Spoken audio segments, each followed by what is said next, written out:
Hello everyone.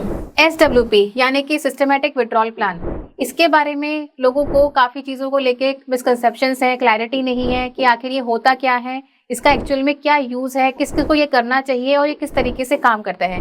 आइए इस video में जानते हैं SWP के बारे में और आपके सारे डाउट्स क्लियर करते हैं।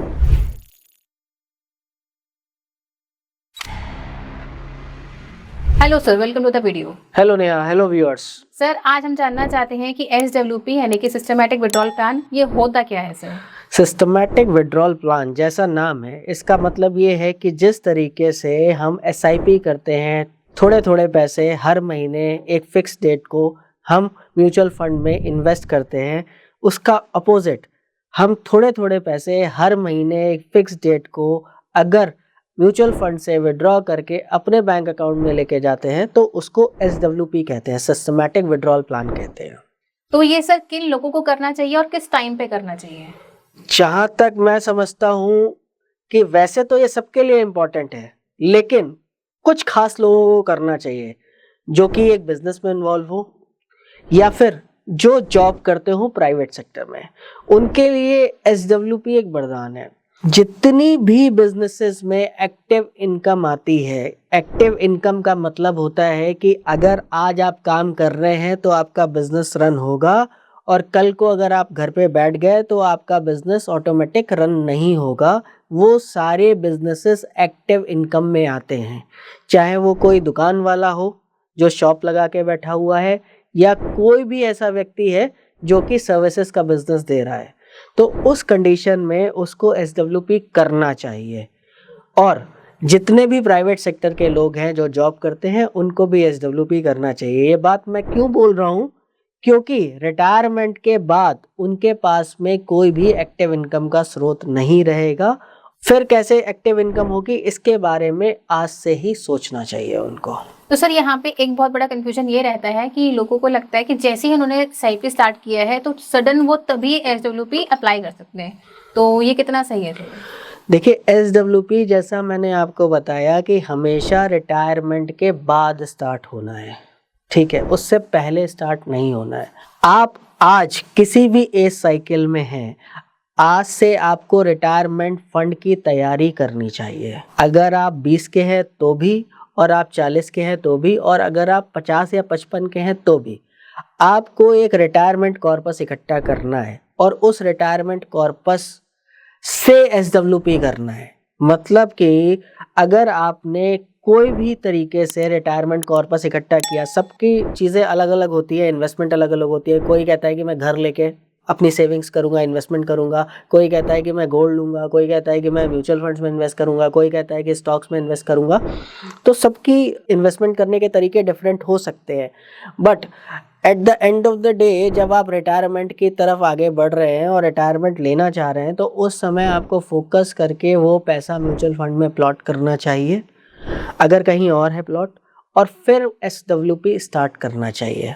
तो क्या सर ये ऑप्शन जो लोग रिटायर होते हैं, जिन्हें अपने रिटायरमेंट के बाद अच्छा खासा अमाउंट भी मिलता है, या फिर जिनका पैसा फिक्स डिपॉजिट में पड़ा हुआ है, तो क्या उन लोगों के लिए भी बेस्ट है सर ये?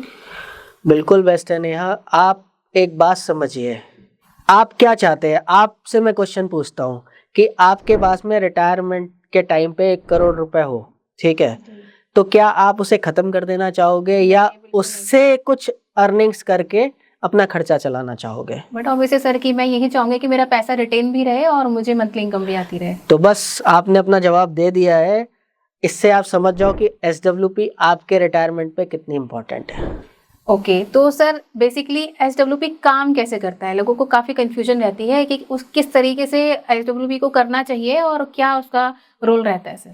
देखिए, SWP करने का मेन रोल ये है, जैसा कि मैंने आपको बताया, जो एक्टिव बिजनेस इनकम में इन्वॉल्व हैं या फिर जो प्राइवेट सेक्टर में जॉब करते हैं, उनका कोई भी रेगुलर इनकम का सोर्स खुला हुआ नहीं होता है जब वो रिटायर होने जा रहे होते हैं।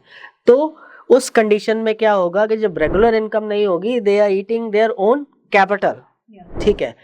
तो अगर मान लीजिए कि वो SWP करते हैं या इन्वेस्टमेंट करके SWP लेते हैं तो एटलीस्ट उनकी कैपिटल एप्रिसिएशन भी होगी और कैपिटल इंटैक्ट भी रहेगी। फॉर एग्जांपल कि अगर जैसा मैंने बोला कि आप 60 के हो जाते हैं और 1 करोड़ रुपए की कैपिटल आपके पास में है डिप्लॉय करने के लिए, तो 1 करोड़ की कैपिटल से आज की डेट में 6 लाख रुपए, मतलब 6% जो भी आपका टोटल कॉर्पस है उसका 6% विड्रॉएबल है हर साल।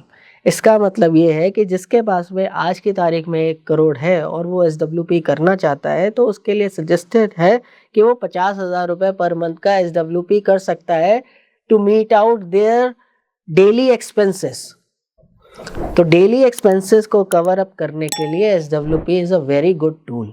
तो आपको कोई भी अर्निंग चाहिए XYZ, वो आप SWP के थ्रू टारगेट कर सकते हैं जब आपकी रेगुलर इनकम बंद हो जाए। तो इन दैट केस सर जो हमारा बाकी का पैसा है जो हम विड्रॉल के बाद जो बच रहा है वो भी सर आगे बढ़ता रहेगा? देखिए, ऑन एन एवरेज अगर मैं पिछले 15 सालों की 20 सालों की बात करूं तो ऑन एन एवरेज 15% के आसपास का इक्विटी ने रिटर्न दिया है। मैं इसको थोड़ा सा लोअर साइड पे कंजर्वेटिवली अप्रोच के साथ में इन्वेस्ट करूंगा और मैं ये एक्सपेक्ट करूंगा कि जो भी मेरा इन्वेस्टमेंट है वो केवल 12% का रिटर्न दे। बिकॉज जब हम रिटायरमेंट के पड़ाव पे होंगे तो हम एग्रेसिव चीज़ें नहीं कर सकते, हम थोड़ा सा डिफेंसिव चीज़ों में जाएंगे। तो डिफेंसिव में मैं 12% अज्यूम करता हूँ। तो अगर मान लीजिए किसी ने 60 साल पे रिटायरमेंट लिया और उसके पास में 1 करोड़ रुपए है, तो उसकी थ्योरी ये होगी कि अगले 10 साल तक वो 50,000 रुपये पर मंथ विड्रॉ कर रहे हैं, मतलब कि 60 लाख रुपए विड्रॉ कर लेंगे। और अगर 12% का ही रिटर्न उनकी कैपिटल पे जनरेट होता है तो उनका जो 1 करोड़ है वो लगभग 1 करोड़ 90 लाख रुपए हो जाएगा, 60 लाख विड्रॉ करने के बावजूद भी।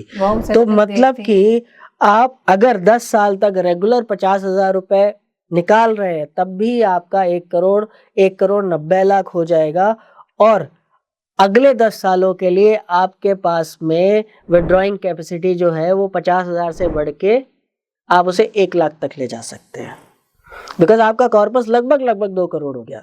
इसलिए यानी कि ये तो हो गया सर आम के आम और गुठलियों के दाम, यानी कि आपकी इन्वेस्टमेंट भी सेफ है, इन्वेस्टमेंट बढ़ भी रही है और आपको बिना कमाए आपका मंथली एक्सपेंस भी चल रहा है। एक बहुत ही इंपॉर्टेंट बात मैं यहाँ पे बताना चाहता हूँ अपने दर्शकों को कि अगर आप ऐसा करते हैं तो आपको टैक्स में भी बहुत बड़ी राहत होने वाली है।